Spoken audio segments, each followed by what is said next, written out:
Hello and welcome to the Mi Camino series, where we explore the career trajectories and lives of our successful alumni.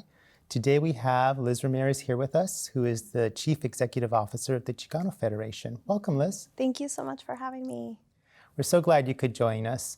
To start with, I think our listeners would be very curious to know a little bit about yourself, where you're from, your family, where'd you grow up? Yeah, so I grew up in the border between Imperial Valley and Mexicali. I was in Mexicali till I was 4 years old, almost 5. Moved to the United States to El Centro and grew up there. Went to school there. So I, was raised with immigrant parents. I was first-generation immigrant, first-generation college student. I'm very, very proud to grow up in the small city of El Centro. Very strong community roots. I have a wonderful and very big family. I have, my 2 brothers and my mom and my dad who, have always been so passionate about education, but they never got the opportunity to go to college themselves. They actually didn't even get to graduate from high school traditionally. And so for them, it was a great gift that I was able to make it to UCSD and graduate.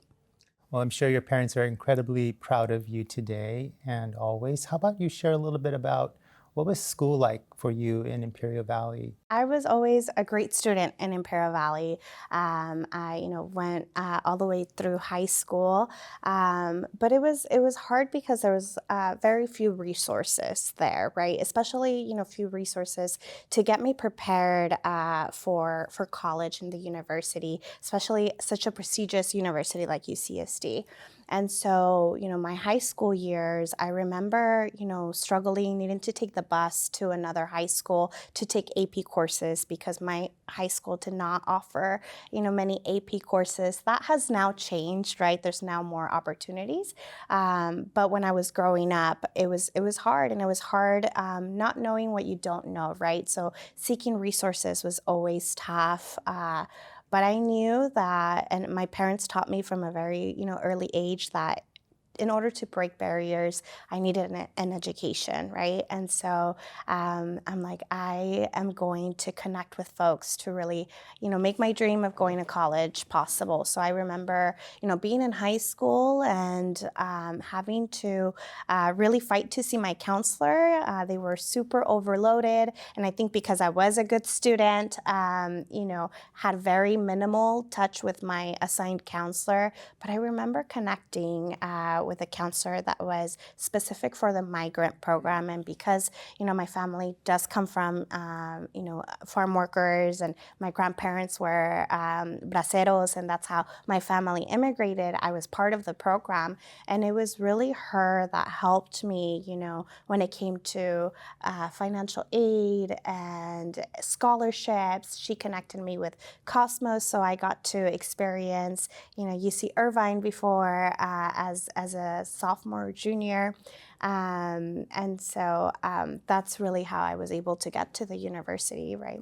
So it sounds like you had an opportunity to learn about UC Irvine and UC San Diego. Mm-hmm. Were you able to visit the campus as a high school student? I actually did not visit the campus as a high school student. So I was in a little bit of a shock when I got here. I think I came the first time was with orientation, right? And, you think about it, El Centro is just 2 hours away. But for me, growing up in Imperial Valley, it did seem like a whole different world, right? I remember making the visit first to UC San Diego and passing by downtown and looking at all of the buildings and looking around and being like, wow, I'm gonna live here, right? So unfortunately, I didn't get to, see the campus, but I, saw photos, I saw how beautiful it was. It was relatively close to home, only 2 hours away from home. So that to me was really important. And of course, UC San Diego had such a great reputation of, academic excellence and the wonderful professors teaching here that for me, it was like, I have to go there. So was it because we were close? Was that the main reason you chose? That was the main reason, yeah. So I knew that I wanted to leave to go to a 4-year. At the time, the community college didn't have a lot of resources. And so I knew for a fact that I wanted to go to a 4-year. UCSD was one of the closest ones. So I think that was definitely my first factor. Because I was so close to my family, it was important for me to still stay close enough to them. Yeah, and that's an important consideration. I know that a lot of our incoming Latino students, they take that into consideration. Yeah. And it's great that San Diego and Imperial County have a premier institution in our backyard that they can attend. Yeah. So tell us a little bit about what was it like when you told your family that you got into UC San Diego and you had chosen to enroll here? Yeah, it was a lot of mixed emotions because, like I mentioned before, my parents were always,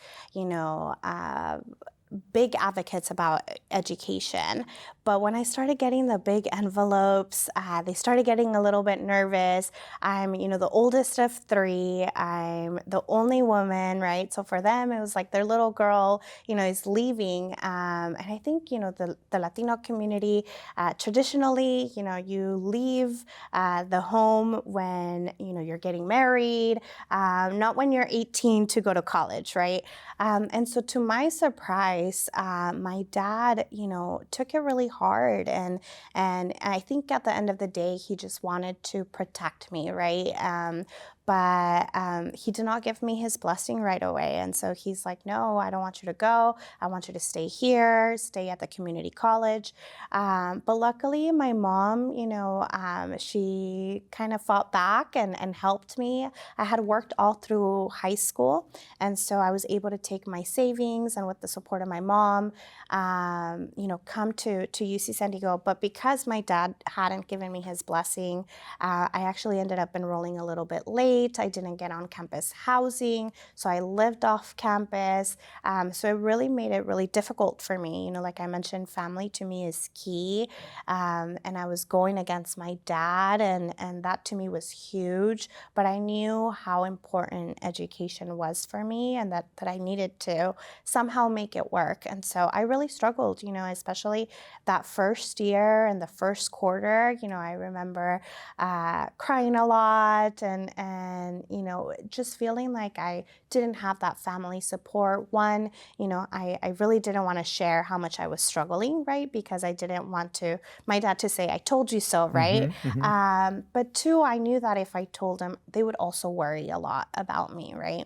And so I internalized a lot of it, and maybe some of the students watching can relate, but I had a really hard time because of that. My first year, I felt really alone, right? And that is really what kind of was the key pivotal to me when I was struggling academically, that I said, I need to reach out for help because I can't do it alone. Yeah, and your story of a father, especially with a young woman going far away from home. I've heard that story before, and it's difficult. I think the parents feel like, is their child going to be okay? Are they going to be safe? Right. And I can imagine that must have been an incredible struggle for you to reconcile going against your father's wishes for you not to come to UC San Diego. Right. Can we talk a little bit more about that? Like, eventually, I imagine you reconciled with your father? Yeah, absolutely. And while it took him a while, a few quarters later, I would go home and he would make me pollito asado and for me to bring back. And he was really, really supportive. And at the end of the day, I think he saw the great value. He saw that I built a great community in UC San Diego. And so he eventually came on board. I think it was just for him, letting go of his daughter, and he was scared, right? And him not experiencing, leaving for college himself. I think at the end of the day, he just wanted to protect me, right?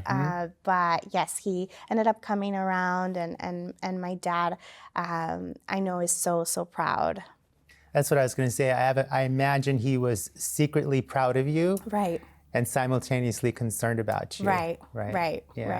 And sharing the pride comes a little bit later when they know that you're doing okay. Right. Exactly. Yeah. Exactly. Yeah.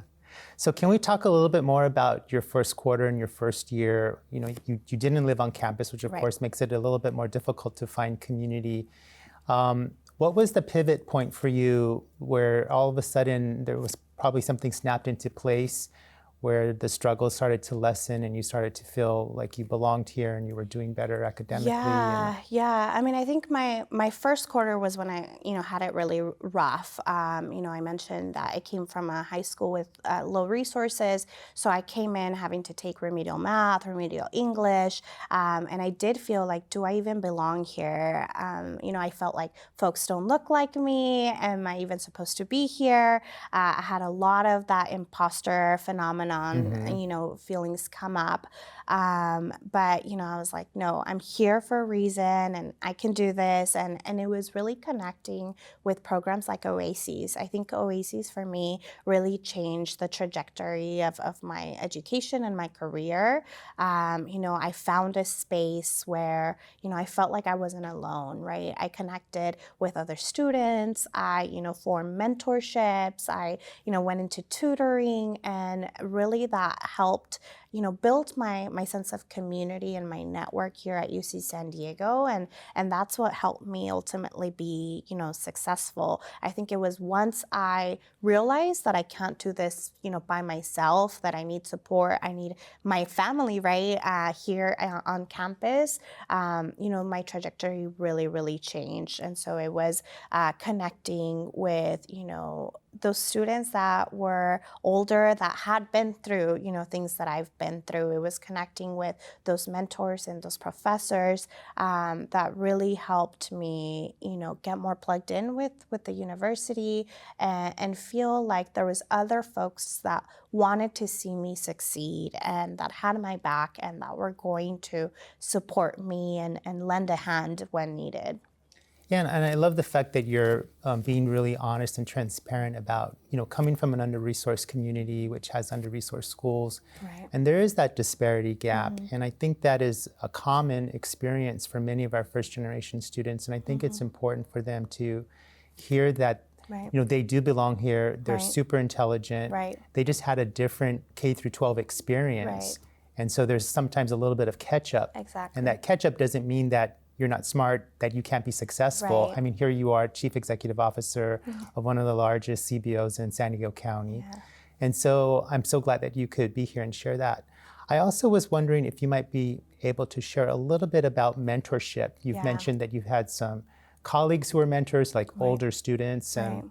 faculty who were mentors. Maybe there's one or two that stand out in your memory that you'd like to talk a little about? Yeah, I mean, there's so many, right, mentors that I've connected over the last, few years. But I think one of the biggest mentors that I had, it was when I was connected with my first job at UC San Diego. So I, was able to get work study. I worked with CalSOAP, California Student Opportunity and Access Program. Linda Dowdy was the director there, and she was wonderful and great support. But she also connected me with other folks. I knew that I wanted to be in a serving field. I was very interested in education and counseling, and so she connected me with Julio Soto. Julio Soto is a financial aid counselor, and I remember first connecting with him, through work study, and I was 18 years old, and I saw the way that he connected with families, and I remember thinking, I want to be like him when I grow up, right? Just like how connected he was with community, and so yeah, we first linked up when I was 18, and I remember saying, will you have a cafecito with me? I want to pick your brain. I want to, learn how you got to your career, right? That's something that I'm looking to do. And our relationship has really transformed throughout the years. He's still, we're still connected. He'll laugh if I'll say that he's my mentor still, because he's like, no, we're friends. What are you talking about? But that to me is a relationship that really stands out, that I'm so grateful that, because of work study, I was able to, be paired up with a job that I really enjoyed, where I felt like I was was making an impact. I was working directly with schools like my high school, but here in San Diego, that, we're under-resourced, and I was connecting with students and trying to help them navigate the college access. And so that to me, was a wonderful experience and has really led me to my career today. I'm so much good can come over cafecito, right? Yes. I'm glad you said that you asked him, because I think that's really important for our young listeners to hear, is that, we want to help. The staff and faculty that are here at San Diego, we want to help. And we're not going to go around and say, I'm going to be your mentor. Right. It really, good mentorship comes from young people saying, hey, can I talk to you? Can I ask you some questions? So thank you for sharing that. Yeah, absolutely. I mean, for me, mentorship is key. Like I said, my parents didn't go to college, and I don't have tios or tias that, that social capital, right, is missing from my family. But it was connecting with other folks that have already been through what I've been through, or already in the career in the field, and yeah, don't be afraid to ask and say, hey, can I borrow you for 30 minutes, a cafecito, just to pick your brain. And actually, now that I'm, in my career, I've had folks come up to me and say, hey, can you share 30 minutes of your time? And to me, that's so flattering. And a lot of times I get so much more out of, mentoring probably than my mentee. But yes, mentorship I'm very passionate about, mentorship. And it sounds like your mentor really impacted your career choices as well. Maybe you could share a little bit about your career trajectory, and then tell us more about what you're doing right now with the Chicano Federation. Yeah. So after UC San Diego, I went on to get my master's in school counseling. I really wanted to help other students like myself, first generation students, have access to, great schools like UC San Diego. So I started working in the schools, and then very quickly got connected with the nonprofit sector. And that to me, it was about connecting with community, right? And I love the work. So I started off with working in the education field, working with students that were struggling academically, working with families, getting them access to resources as well. And then I, moved my first nonprofit. I was there for 8 years. SBCS is the name of the nonprofit that I work for. Had wonderful coaches and mentors there. Had 5 different roles within the 8 years that I was there. And I remember, always going to one of my supervisors, Mauricio Torre, and saying, okay, what's next? What can we do next? How can I help? And so it was, him and along with others giving me that, trust and confidence as a leader that really helped, built me up. And really, I'm all about equity and access for our families, particularly our families of color. And so that's how I, grew in the nonprofit sector. From SBCS, I went to another nonprofit that serves foster youth in San Diego County. I worked there for 3 years. And again, it was like, what's next? And I remember, having a conversation with my CEO, and she said, okay, Liz, I want to talk to you about, what's next in this organization. And I already came with a new job description and what I wanted to do, and she was like, "Oh, you were prepared for this." But yeah, my passion has always been working with community. I'm now the new CEO for Chicano Federation. Chicano Federation has been around for 53 years, so it's a strong pillar in the San Diego community. We serve with, affordable housing, child development, business development, and advocacy. It's a wonderful, wonderful organization that was started in the middle of the civil rights movement, which led to the Chicano movement, really, fighting for the rights of the Latino community. Since then, we have expanded and we serve, everyone in San Diego County, but I'm very, very proud to lead such a strong organization. I will tell you, Frank, that, I didn't think I was ready, right? I felt like I was too young, but I had multiple mentors reach out to me and community members that said, hey, have you thought about applying for this position, right? And it was, not the first person, not the second person, the third person that I was like, okay, maybe I'll give it a try. But I think that's why it's so important to connect with, with mentors and other folks that can guide you, because sometimes they see things in you that you don't yet recognize in yourself, right? Yeah, and I think that's a very common phenomena for our young scholars is that they don't see the brilliance and the capability that they have, and it takes a mentor or another person to point it out a couple of times. Right. So I'm glad that you followed the advice of your mentors and applied. UC San Diego is incredibly proud of you, Liz. Thank you. And just the amazing work that you're doing. And I think it's really well aligned with what I hear from a lot of incoming scholars when I ask them the question, why do you want to go to university? And consistently it's to help my family, to help my community, and to help myself. Right. So you're an excellent, brilliant example of that coming to life. I'm wondering, UC San Diego is a rigorous institution, but it can be fun too, right? So I'm sure there was some fun times that you had here. Anything come to mind that you might want to share? Yeah, so many memories, and I will say that my best friends all are still, they're UC San Diego friends. I think, coming here, really connecting with my network, and really felt like, I think because it was such a rigorous, we all went through things together. So, we bonded over, basically sleeping at Geisel, for preparing for our midterms and our finals. And those are my new family and friends I'll have for life. So I still, they're still supporting me now in my career. But I think my fondest memory has to be my Raza graduation. That to me, it was so wonderful to be able to have, an intimate ceremony where, I was able to go on stage and thank my family and have dinner with my family and see my friends, also, and meet their families. And so that to me was just such a beautiful moment where everything kind of came together, right? All the hard work, all the struggles, all the tears, right? It came together, and it was just so wonderful. And, I was proud of myself, but I was proud of my colleagues and my friends. And to be able to share that joy with my family and theirs was just such a beautiful moment. And that forever is engraved in me.